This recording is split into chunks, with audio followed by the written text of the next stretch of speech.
que é corrupção? No começo do mundo, talvez esteja na árvore da vida, na forma de uma maçã. Na história do Brasil, começa numa carta ao rei, que comunica o descobrimento e pede a libertação de um parente condenado por assaltar uma igreja.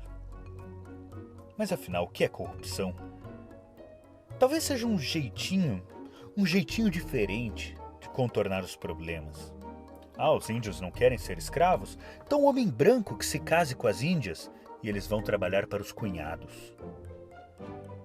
Mas o que é corrupção?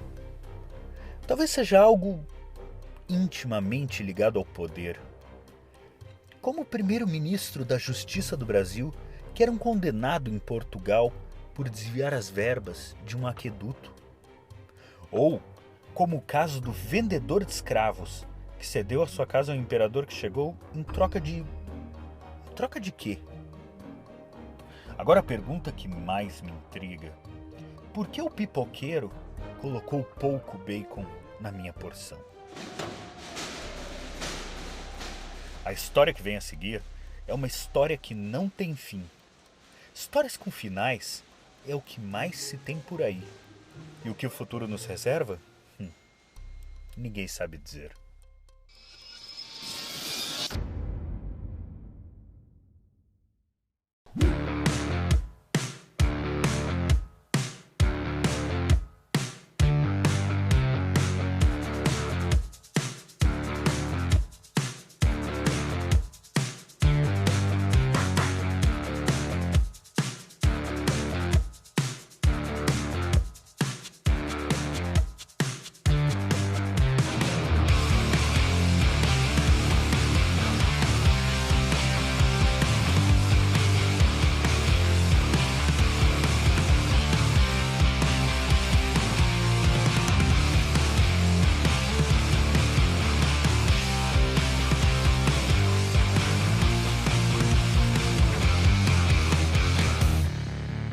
Eu tenho ligações históricas com a Itália, estudei na Itália, enfim.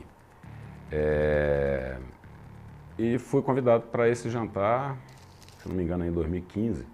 Estava essa deputada italiana, uma vice-presidente da Câmara, a deputada Marina Sereni.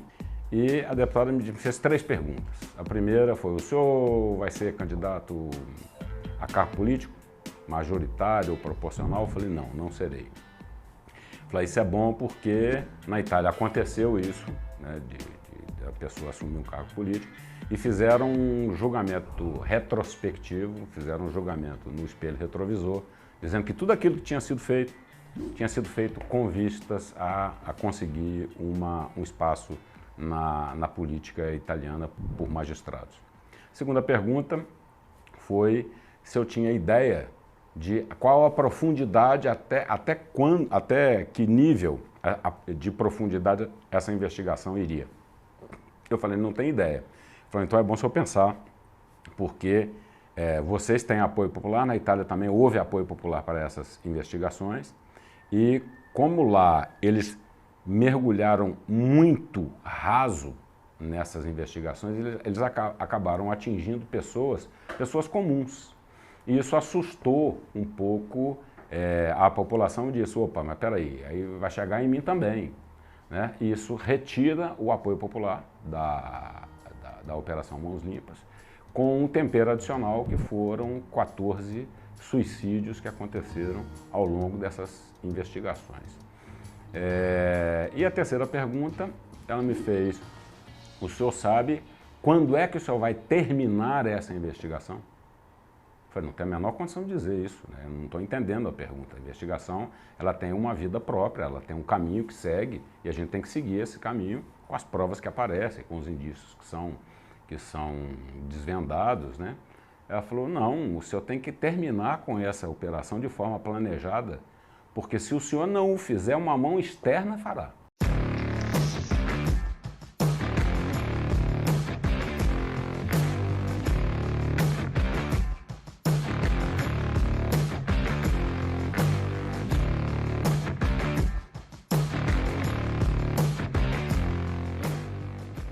Bem, havia uma investigação, já corria algum tempo, lá na minha corte, né? Era a segunda vara criminal, depois virou 13ª vara criminal, só mudou a nomenclatura.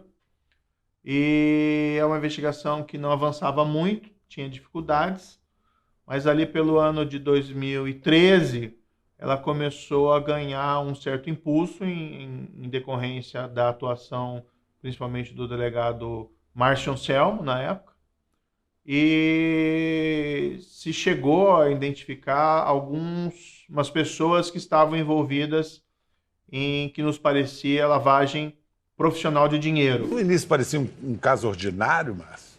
Era um caso comum, era um caso que tinha potencial, mas não fugia à regra ali, basicamente, do que a gente vê, que é comum que você acaba abrindo o jornal de vez em quando e vê lá uma quadrilha de doleiros ou um lavador de dinheiro que pratica determinados crimes ali.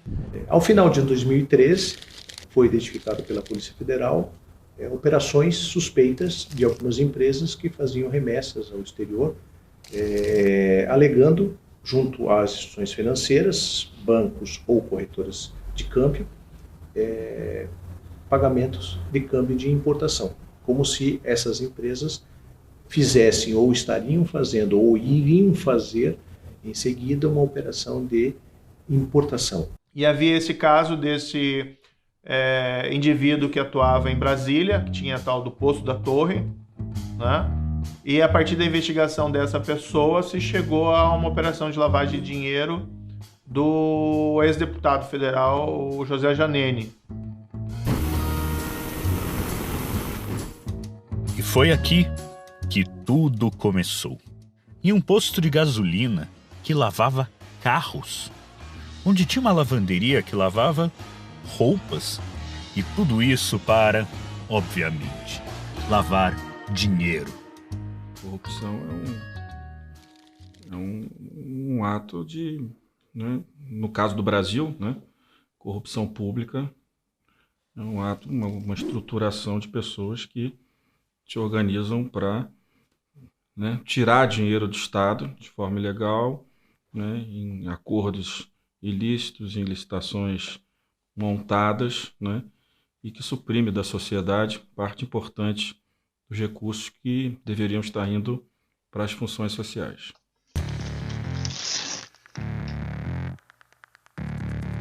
A Polícia Federal iniciou hoje a Operação Lava Jato, Paulo Roberto Costa, combate à lavagem de dinheiro. Paulo Roberto Costa e Alberto Youssef, dois... Confirmou a ajuda financeira para a campanha eleitoral do rombo da Petrobras. Eu acho que um dos marcos foi 17 de março de 2014, quando foram realizadas as primeiras buscas e apreensões e prisões no caso. Eu acompanhei mais como uma espectadora privilegiada, porque estava no gabinete ao lado do que o Sérgio trabalhava.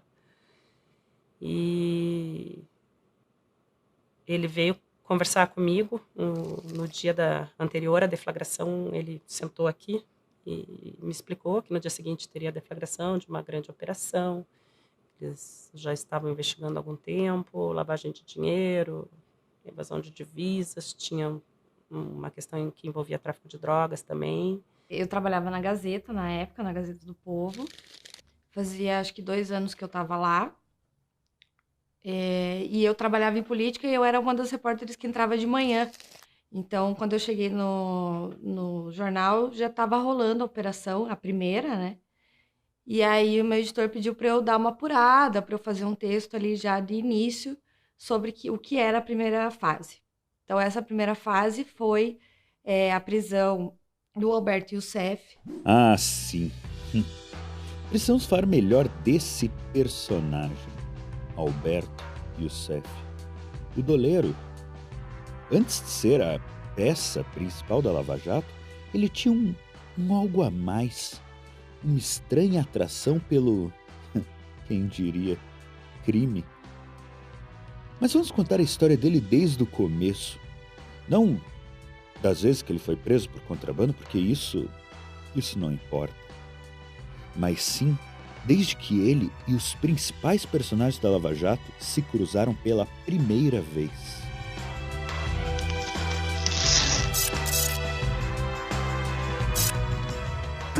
Já pensou em tirar a sorte grande sem fazer aposta? O Banestado pensou. Agora, com a super poupança premiada Banestado, o seu dinheiro cresce com a força e a segurança de um grande banco. E você ainda concorre a 10 vezes o valor da sua poupança em prêmios todo mês. Pense nisso. Poupança de banco forte dá sorte. Abra a sua. Super poupança premiada Banestado. Sorte de quem poupa num banco forte.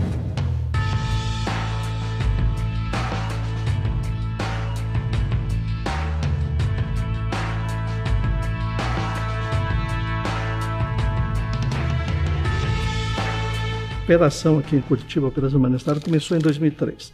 Mas, na verdade, os fatos remontam a 1996. Eu era procurador naquela época em Foz do Iguaçu. O caso Banestado, que a gente chamava também na época de caso da Força Tarefa CC5, é um caso que começou investigando contas bancárias de pessoas que tinham uma movimentação estrondosa de milhões de reais, mas não tinham um salário ou patrimônio compatível com aquela movimentação.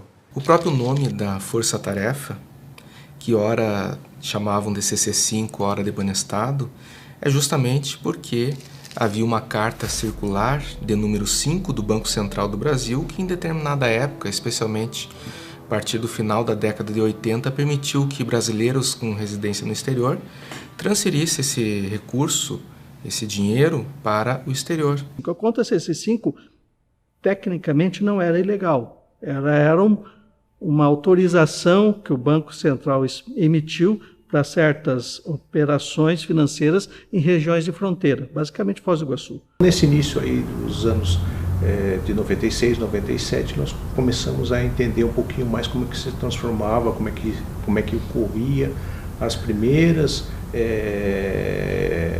remessas de valores e como é que se davam eventualmente fraudes em remessas de valores para o exterior.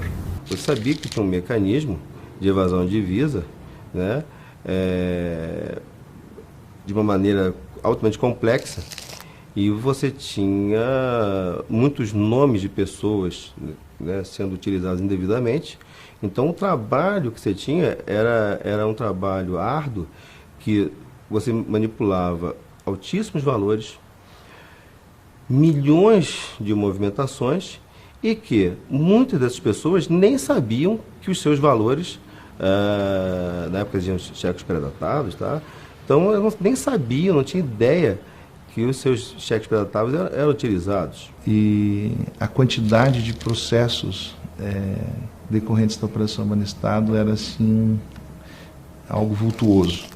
As pessoas envolvidas, né, não o alto escalão, mas os agentes da corrupção, os agentes bancários, os chamados laranjas, né, os que emprestavam o seu nome para as contas bancárias, moravam em Foz ou na região de Foz do Iguaçu. A minha opinião pessoal é que foi uma válvula de aliviar a pressão do câmbio naquele momento histórico em que o governo federal ainda insistia no câmbio da paridade e havia uma pressão muito grande no câmbio paralelo. Então, para aliviar a pressão, eles deram essa autorização e sabiam que ela seria usada pelo mercado paralelo para comércio ilegal de moeda. E em 2013, já numa situação insustentável, porque não se conseguia fazer persecução criminal, foi criada uma força-tarefa, tá, inicial, composta por mim, pelo Carlos Fernando e pelo próprio Vladimir. Nós passamos 6 meses em Curitiba denunciando todos os casos, a estrutura financeira da evasão. Então, na verdade, quando nós começamos a investigar em 1996, estávamos investigando sempre com muito atraso. Quando nós recebíamos uma informação de uma conta de um laranja, esse laranja já tinha sido desativado e já existia uma substituição por novos laranjas. Em Foz do Iguaçu, isso se estendeu muito tempo. E aqui no Paraná, nós criamos o Núcleo de Investigação Criminal, que começou a desenvolver as grandes operações, coordenar as grandes operações. E a partir dali, segundo diz a lenda, né, é que se criou uma escola de investigação criminal, nós preparamos procuradores, né, e os juízes também começaram a se adequar a essa realidade. Nós tivemos grandes juízes nessas operações todas, desde 1996, né, e a partir de 2013, então, se criou já o Banestado toda uma filosofia de trabalho, né, sobre combate à corrupção. Aí sim, né, se identificou alguns doleiros, ou, na verdade, na época, as agências de turismo e câmbio, né, que foi, vamos dizer, o embrião dos esquemas de doleiros, foram as agências de turismo e câmbio, em que algumas agências de turismo e câmbio utilizavam desse instrumento para abastecer suas contas no exterior, ou para fazer trocas de moedas, com pessoas que necessitavam ter moeda estrangeira depositadas no exterior, sejam, aí sim, possivelmente a maior parte decorrentes de um ilícito antecedente. Na época do Banestado, os doleiros ganhavam muito com spread. Então, digamos que a taxa do dólar era 1 por 1, eles compravam a 90 centavos e vendiam por 1,10. Então, imagine que negócio hoje é possível, que inclusive é fora do sistema, fora de controle, por isso não paga imposto de renda, não pagava nenhum tipo de tributo próprio da atividade financeira, com uma lucratividade praticamente líquida de mais de 20%. Entretanto, existia um vácuo. O dinheiro ia para o Paraguai. E no Paraguai, você não tinha mais notícia nenhuma dele. E era preciso investigar. O Paraná ganhou. A desestatização do Banestado chegou a um final feliz. O Banco Itaú adquiriu o Banestado por 1.625 bilhões. Um preço 4 vezes maior que o mínimo estipulado e o melhor resultado da história da desestatização brasileira. Com esses recursos, o governo do Paraná vai amortizar parte da dívida que assumiu para sanear o banco. E os clientes do Banestado também podem ficar tranquilos. Eles são agora clientes de um dos bancos mais eficientes da América Latina. Mas o melhor de tudo isso é que agora o governo do Paraná vai poder se dedicar ainda mais ao essencial para os paranaenses: saúde, educação e segurança. Afinal, essa é a verdadeira missão do Estado. O novo Banestado desestatizado é mais banco, melhor para o Paraná.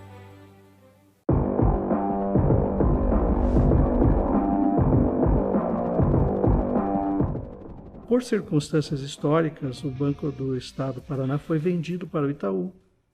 E o Itaú teve acesso à agência de Nova York do Banco do Estado do Paraná e verificou que havia muita irregularidade. Boa parte do dinheiro que ia para o Paraguai acabava indo para contas no Banco do Estado do Paraná, em Nova York.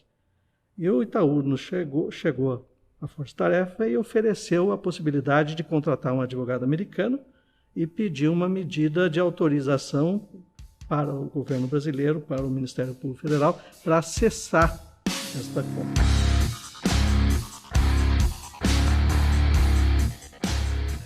E isso, como foi logo depois do atentado de 11 de setembro, estava muito recente essa preocupação dos Estados Unidos de evitar o financiamento ao terrorismo e a lavagem de dinheiro, que também poderia servir para o terrorismo. Então, as próprias autoridades norte-americanas passaram a investigar bancos em Nova York que utilizavam, vamos dizer assim, tinham muitas contas em nome de offshores e que eram utilizadas principalmente para mera transferência de dinheiro sem que tivesse uma atividade econômica propriamente dito. Foi um tanto chocante verificar a quantidade de material que havia sido requisitado aos bancos, que estavam prontos para serem enviados para o Brasil. Prontos aí com uma quantidade assim muito grande de extratos bancários, fichas de pessoas de cadastro bancário perante bancos de Nova York, ou que tinham sede em Nova York, ou seja, de qualquer lugar dos Estados Unidos. Documentos que dificilmente numa investigação a gente conseguiria ter acesso se não fosse de maneira mais inteligente e centralizada, como foi a investigação do Banestado. Eu ficava aqui no Brasil, né, na Superintendência da Receita, e recebia essa documentação muitas vezes, né, caixa e caixas, e você tinha que descobrir quem eram as pessoas que operavam, porque a conta muitas vezes lá fora está em nome de offshore, né, E era um trabalho, digamos, chão de fábrica. O trabalho é você pegar o papel, o documento, e olhar e tentar descobrir a quem pertence e tentando qual o vínculo que tinha no Brasil. Fomos descobrindo contas de doleiros agora em Nova York. Dentre eles, o principal era Alberto Youssef. E desta conta de Alberto Youssef, nós fomos contaminando por transferências outras contas em outras instituições financeiras. Casas bancárias como a Beacon Hill e diversos outros bancos como o Merchants Bank, e nós acabamos quebrando milhares de contas com o auxílio do governo americano. Um dos grandes passos para revelar o esquema foi a prisão do doleiro Alberto Youssef e o acordo de colaboração premiada, salvo engano foi o primeiro acordo então grande no Brasil, né? E a partir daí ele revelou todo esse esquema que envolvia o conluio com os diretores do Banestado, com gerentes inclusive do Banco do Brasil, de diversas agências, um esquema, né, de contas laranjas e também esse esquema de envio para essa agência do Banestado, né, de recursos para contas controladas por não só pelo doleiro Alberto Youssef, como por outros doleiros do Brasil todo. Então, sem dúvida nenhuma, a colaboração premiada, né, até então chamada delação premiada do doleiro Alberto Youssef, a qual eu e outros colegas tivemos a grata, digamos assim, satisfação de colher diversos interrogatórios, viabilizou o entendimento do esquema e até a recuperação de valores dessas contas, inclusive, portanto, a descoberta de recursos não só na agência Banestado Nova York, como em outros lugares do mundo. E o que aconteceu? Ele entregou ao mercado de câmbio brasileiro negro e ele entregou vários esquemas de corrupção envolvendo, na época, o governo estadual. Isso daí foi desenvolvido no âmbito da justiça estadual. Se entendeu que valeu a pena, ele ficou lá, recebeu uma pena que, de fato, com benefício, foi mais ou menos 1 ano de prisão. Mas naquela época, em 2004, 2005, 1 ano de prisão para o criminoso de colarinho branco era algo assim muito extraordinário na prática de se alcançar. A boa parte dos grandes escândalos da época passaram por ali, os dinheiros que foram para fora. Vocês foram buscar, os grandes escândalos passaram por ali, e muita sonegação fiscal e outros mais, né? Mas eu posso dizer que os grandes escândalos nacionais passaram por ali. Eu acredito que até hoje é o maior caso de lavagem de dinheiro que o Brasil já viu. E foi um trabalho que foi feito com uma grande coordenação entre instituições no país. Houve uma proximidade muito grande entre os procuradores da República, que atuaram nesse caso, e os delegados da Polícia Federal. E esse entrosamento, essa sinergia, foi uma das sementes que depois veio a contribuir para a Lava Jato, como a gente a conheceu. O Youssef, como pessoa, ele sempre teve, né, uma aparência muito fácil de conversar, uma pessoa que costuma agradar no que fala, nos termos que usa, enfim, a simpatia que ele transmite, talvez características da função que ele exercia para transmitir confiança e amizade para diversos agentes públicos, políticos, empresários, fez com que ele, se não sempre fosse, se tornasse uma pessoa muito simpática, digamos assim. Foi obsessão desde o tempo do Banestado. Desde o tempo do Banestado, me prender. Eu vi um jornalista comentar esses dias de que numa conversa com o Onyx disse que há muito tempo o Moro tinha a intenção de me prender.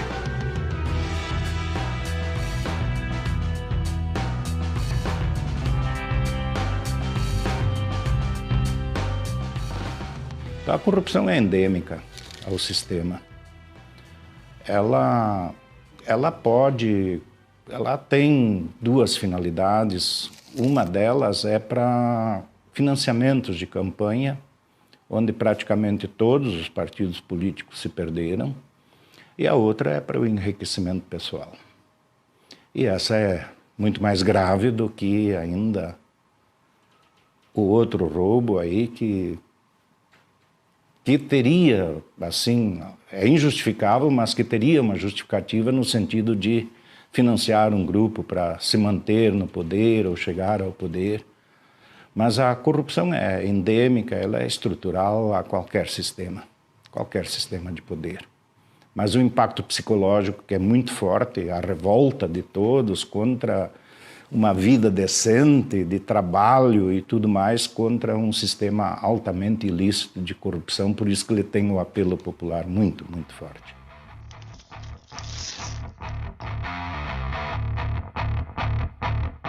Acabar com a corrupção é o objetivo supremo de quem ainda não chegou ao poder. Não é a frase minha, mas é a frase verdadeira. É do Milor. O senhor escreveu na cadernetinha do lado dos pagamentos, né? Para mostrar como é podre a política brasileira. Quando eu cheguei, achei acanhada. A investigação era sobre 4 doleiros, lavagem de dinheiro, não tinha nada especialmente importante.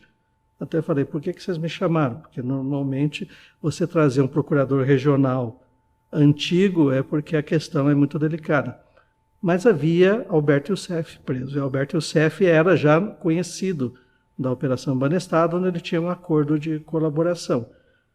Este personagem é essencial na Operação Lava Jato, porque é do presente que ele dá para um ex-diretor da Petrobras, Paulo Roberto Costa, uma Range Rover, é que nasce realmente a Lava Jato. E eu lembro também dele comentar que tinha esse caso fortuito, que era o pagamento da Land Rover para um ex-diretor da Petrobras, que ele falou que era algo que ainda não estava muito claro qual a vinculação com o resto dos fatos que estavam sendo investigados.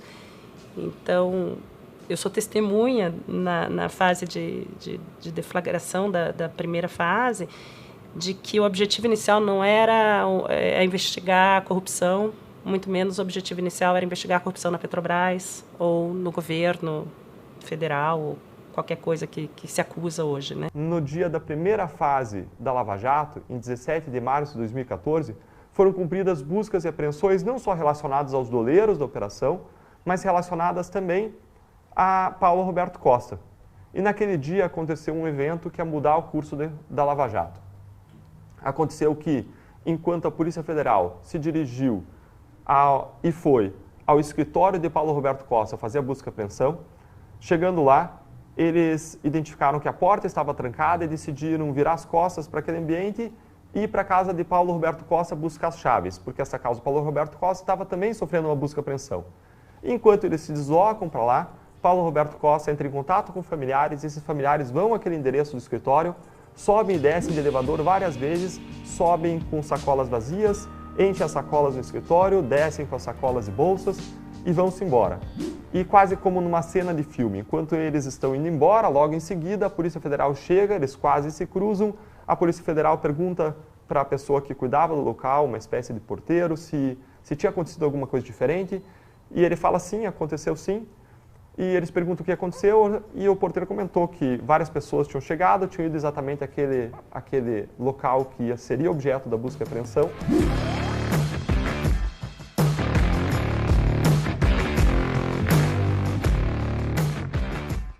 Às vezes parece azar, mas é sorte. Então, quando a gente viu os parentes indo no escritório para levar aqueles sacos, aparentemente com documentos e até mesmo com dinheiro, nós pensamos que poderia ser uma grande oportunidade que foi desperdiçada de aprender provas relevantes, mas depois se mostrou, na realidade, uma grande sorte, que foi essa conduta, porque legitimou não só a prisão preventiva do Paulo Roberto Costa, como voltou os holofotes para ele, né? Não, era o diretor de abastecimento da Petrobras, foi nomeado acho que em 2004 e permaneceu até 2012 ou 2013, e ele era basicamente um dos homens fortes, né, na Petrobras, responsável, vamos dizer assim, pelos acertos de corrupção envolvendo contratos na área de abastecimento. Vamos lembrar que nessa época foi a época da construção das grandes refinarias, né, que custaram muito mais do que seria o esperado. E é interessante que nesse momento eu chamei os advogados da Petrobras para virem conversar aqui na sede da Força Tarefa da Lava Jato. Eles sentaram comigo numa sala e eles disseram que eles tinham feito uma auditoria. Tinham colocado uma série de pessoas numa sala, olhado todos os contratos da refinaria Abreu Lima, tinham olhado passo a passo todos os contratos e a conclusão a que eles chegaram é que não tinha como existir corrupção dentro da Petrobras. Veja, o interessante eu lembro a primeira reunião da Petrobras, quando a operação já deflagrada, eles vieram nos explicar os procedimentos internos, e a primeira manifestação da Petrobras é possível haver fraudes, é possível haver corrupção. Os esquemas são sérios, controles e tal. Então a corrupção está aí, provada. Pode-se acusar de muita coisa a Operação Lava Jato, mas não de que não provou a existência da corrupção. Isso é fato, está lá para se ver. Tecnicamente falando, é uma empresa quebrada. O que acontece? A Petrobras está cada vez mais aumentando a sua importação de derivados, quer seja de diesel, quer seja de gasolina. Gasolina está importando porque o governo está matando o setor de etanol por segurar o preço da gasolina. Esse governo está matando a Petrobras. Matando. O governo obrigou a Petrobras a participar em 30% do pré-sal, todo o pré-sal, 30% no mínimo, e ser operadora. Ela não vai ter condição de investir, porque ela já se comprometeu a investir por determinação do próprio acionista majoritário.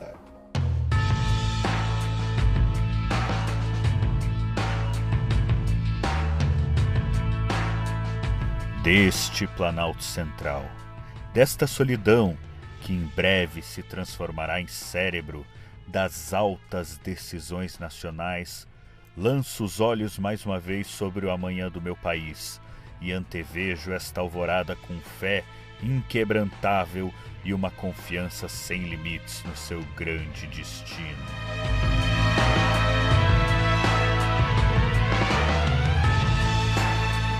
Veja, o caso ainda estava no começo, não era o primeiro semestre de 2014.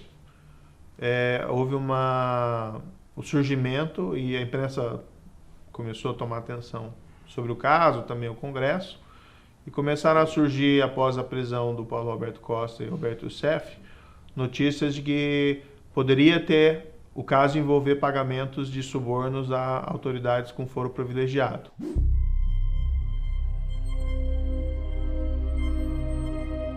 E hoje, André Vargas pediu desfiliação do PT. O Conselho de Ética da Câmara analisa a abertura de investigação contra ele. Vargas teria ligações com o doleiro Alberto Youssef. Segundo a assessoria de André Vargas, ele se desfiliou para se defender das acusações. No início desta semana, o presidente do PT, Rui Falcão, disse que Vargas deveria renunciar ao mandato. O ministro Teori era um sujeito extremamente bem-humorado. Raramente ouvi o ministro Teori de cara amarrada, com o senho fechado, né? Uma pessoa doce, educada, afável, sob aparência sisuda. Ele era meio contrafeito fisionomicamente, para quem não mantinha com ele uma relação de proximidade física, social, de amizade. Nos momentos mais tensos, nos momentos mais, densos da Lava Jato, ele sempre reagia não por impulso, ele reagia com uma lógica fenomenal. E ele analisava, antes de dizer qualquer coisa, ele analisava a situação num contexto como um todo.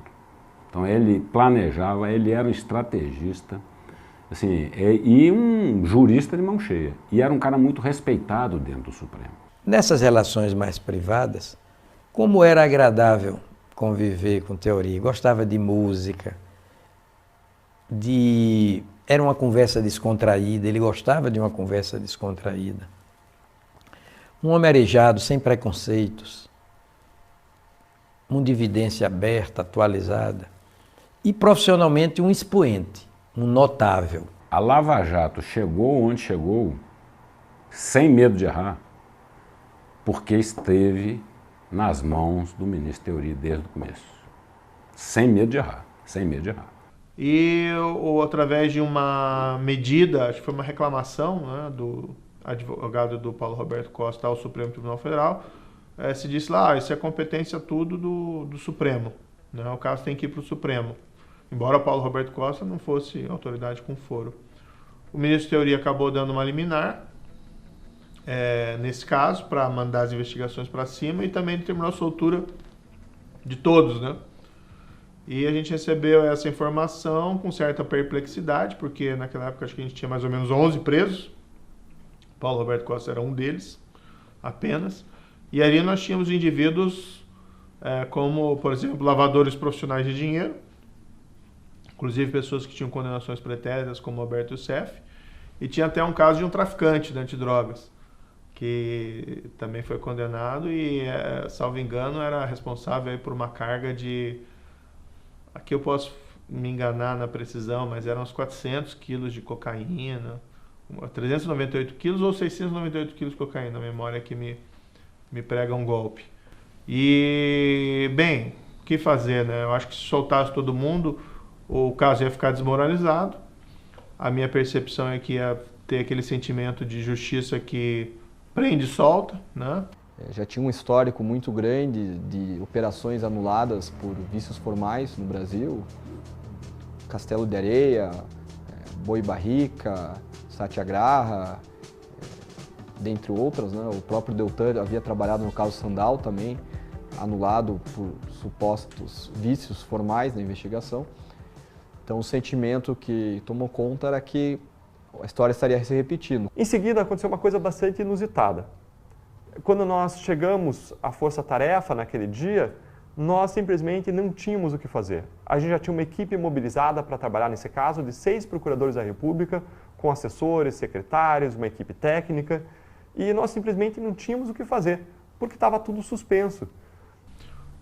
Naquela situação específica, como a ordem do ministro Theory não dizia quem deveria ser solto, eu acabei interpretando ela restritivamente, coloquei em liberdade o Paulo Roberto Costa, mas solicitei esclarecimentos ao ministro Theory, se era para soltar todo mundo mesmo, e aí eu também fiz algum detalhamento, né, de quem que estava preso lá naquele caso.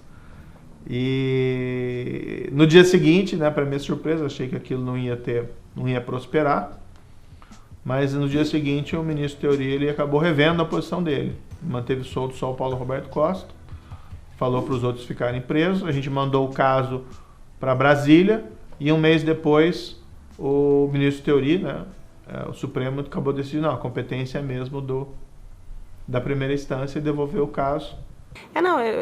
Eu falo quando me perguntam, né, eu não costumo, não dei entrevista, não falo sobre isso, mas assim, quando me perguntam, um dos grandes, a gente não quer pessoalizar. Né? A gente quer dizer, não é o Poder Judiciário, é o Ministério Público, não é o Sérgio, não é o Deltan, não é o Theory. Mas é muito difícil, principalmente no começo, você despessoalizar. Se fossem outros, dificilmente teria chegado aonde chegou. Para o começo foi muito importante as pessoas que estavam naquele local. Então, se não fosse o Sérgio, acho que não seria. Se fosse eu e não o Sérgio, não seria. Se fosse outro ministro e não o Theory, que teve toda a humildade, apesar do cargo relevante que ocupava, né, de voltar atrás, mesmo que parcialmente, né, não teria sido. Então, com certeza, o ministro Theory, com toda a sua sabedoria, com toda a sua humildade, foi uma peça relevante para a operação chegar onde chegou. Né? No dia 11 de junho de 2014, ele viria a ser preso novamente, dessa vez pela descoberta de 23 milhões de dólares ocultos em contas de offshores na Suíça.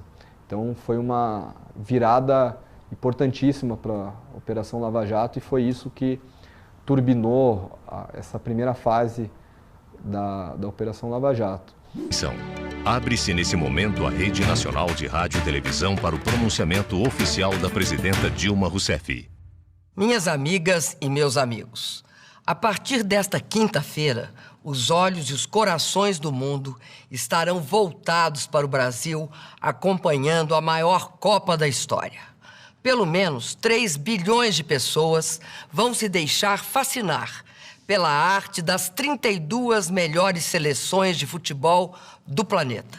Para o Brasil, sediar a Copa do Mundo é motivo de satisfação, de alegria e de orgulho. E para quem gosta de coincidências...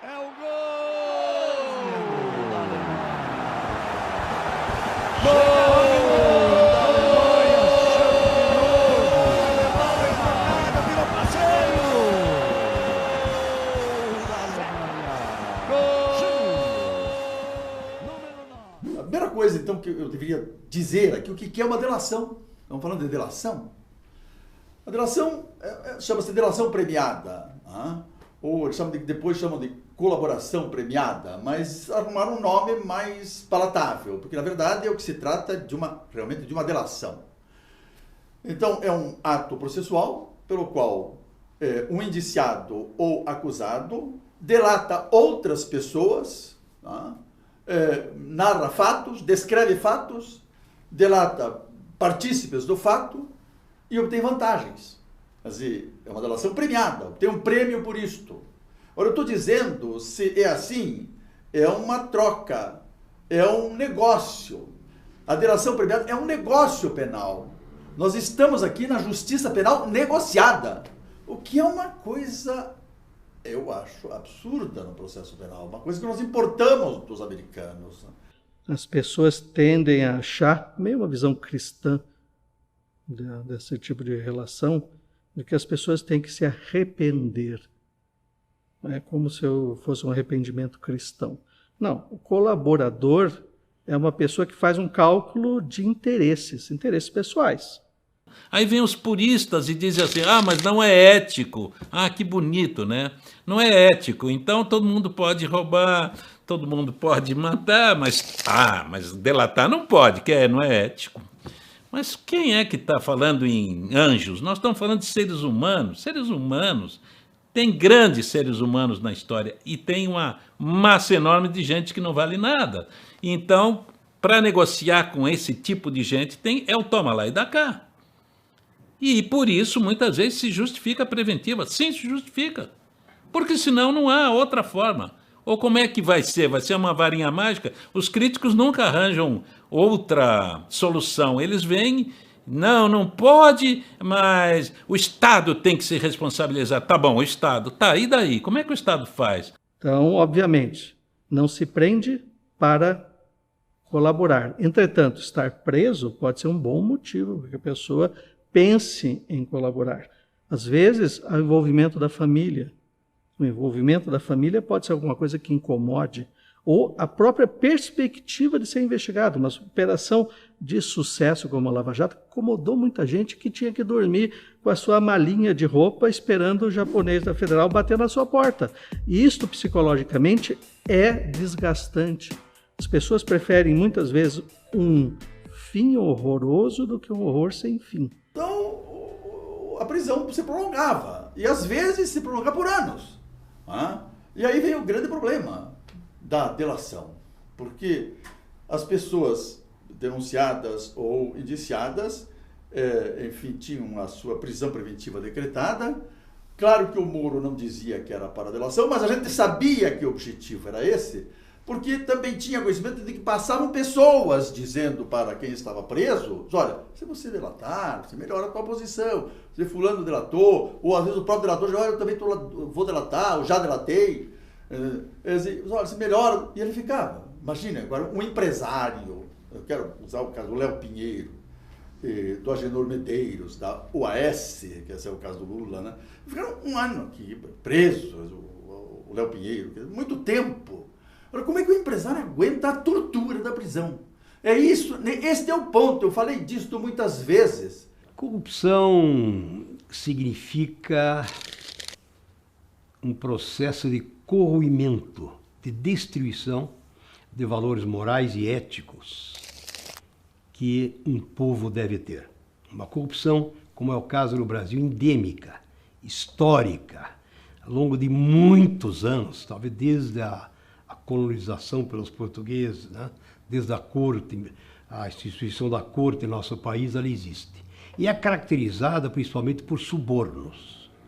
É um processo realmente que tira até o espírito de cidadania dos brasileiros. Quando o povo, o cidadão percebe esse processo de corrupção e acaba percebendo, porque ele vem de muitos anos, não é? Ele acaba influindo até no comportamento da pessoa. Então é a tal do jeitinho brasileiro, isso vem tudo dessa corrupção, desse movimento de corrupção e de suborno.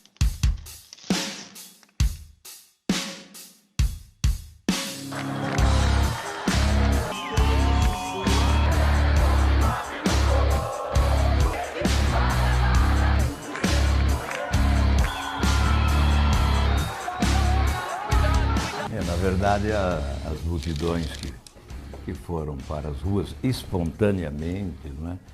Sem liderança de partido político, de sindicato, de central sindical. Não, a população espontaneamente caminhou na direção das ruas do país, multidões escrevendo lá no chão do país o seu manifesto de protesto, de revolta, de indignação, exigindo mudança.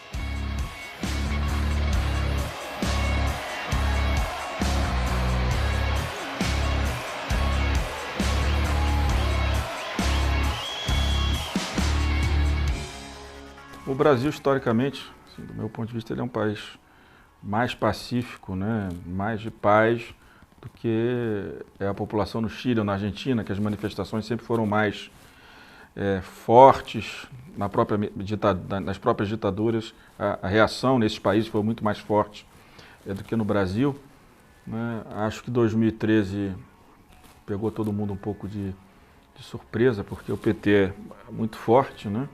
E ninguém esperava que houvesse uma contaminação.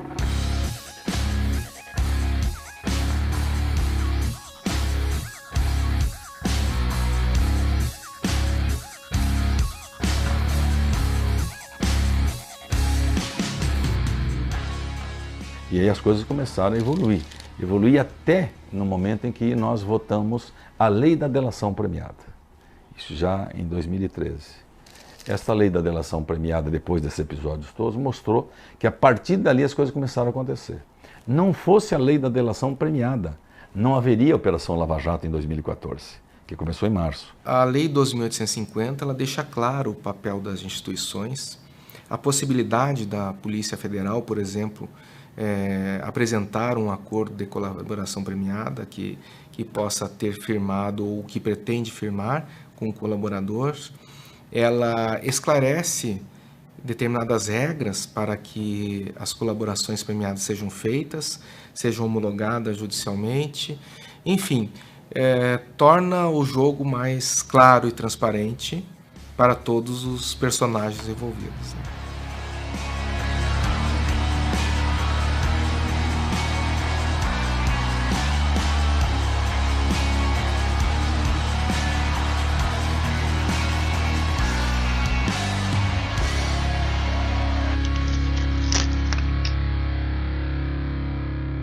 Eu dou aula dessa técnica na nossa escola, ainda dou aula na Escola Superior do Ministério Público da União, e nós temos por princípio que uma boa colaboração é aquela que gera um efeito dominó. Uma boa colaboração gera operações, essas novas operações geram pressão para que novos colaboradores surjam. Então, de uma você pode conseguir 2, 3. Aquilo que era para ser um notável fim de uma investigação, que era a prova de corrupção do ex-diretor da Petrobras, que tinha mais de 20 milhões de dólares no exterior, se tornou apenas um grande começo dessa história. Uma história que começou com essas colaborações premiadas de Paulo Roberto Costa e Alberto Youssef, que apontaram corrupção na diretoria de abastecimento e na diretoria de serviços da Petrobras, e evoluiu com a colaboração de uma empresa, a empresa Cetal Engenharia, e de Júlio Camargo, para apontar corrupção também na área internacional da Petrobras, e dali evoluiu, em seguida, com a colaboração de executivos da Camargo Corrêa, para apontar a corrupção mesmo fora da Petrobras? Feitas as colaborações do Youssef, nessa ordem, do Paulo Roberto e depois a do Youssef, criou-se uma expectativa danada de uma enxurrada de inquéritos que alcançassem investigados com prerrogativa de furo. E essa lista foi batizada então de lista Janot, né, pela imprensa. Pois então, nesse período, eu me lembro bem, havia aqui dentro da casa um temor muito grande, né? Porque uma hora falava de 200 parlamentares, outra hora era notícia de 100, outra hora era notícia, no final foram 50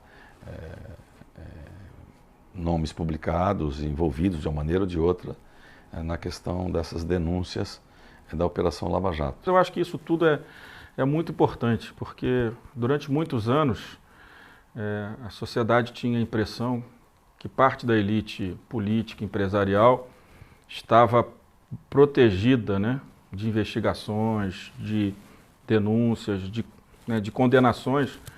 Eu acho que desse processo para frente, eu acho que isso muda, e eu acho que todos compreendem que não há proteção a ninguém, ou pelo menos passa a não ter mais proteção a ninguém. Eu acho que certamente havia um movimento de tensão, o que era a lista, o que vinha, quem é que tinha relação. E o Youssef, para muitos, eu conheci o Youssef depois da operação, quer dizer, conheci o nome dele, né? Então, para muitos, aquilo foi uma novidade, né? O Paulo Roberto Costa também, poucos o conheciam. Então, acho que aquilo ali deve ter gerado, mas gerou um primeiro momento onde se prova, deixa claro que a nossa democracia é forte porque ninguém está protegido, né? Se indício existir, e é importante que o Ministério Público tenha essa liberdade de investigar, encontrando indícios, denuncia, senão arquiva.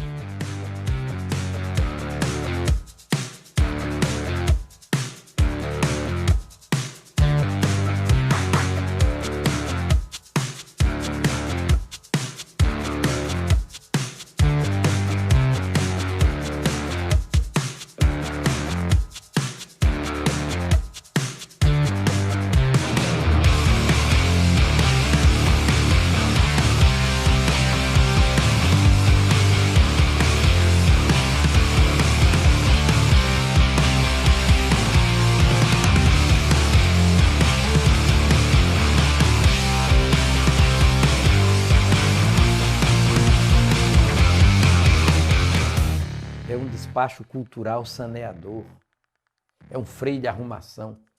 Freio de arrumação não é para parar o veículo, não. O caminhão transportando mercadorias in natura.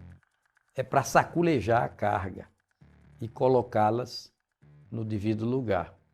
Agora, nesses momentos históricos de freio de arrumação, Petrolão, Mensalão, Lava Jato, nesses momentos de freio de arrumação, historicamente, quem não tiver com cinto de segurança do dever cumprido, do dever penal cumprido, vai se machucar. Corrupção é desvio de dinheiro público. Simples. Tipo, um conceito meio básico, para mim, é isso.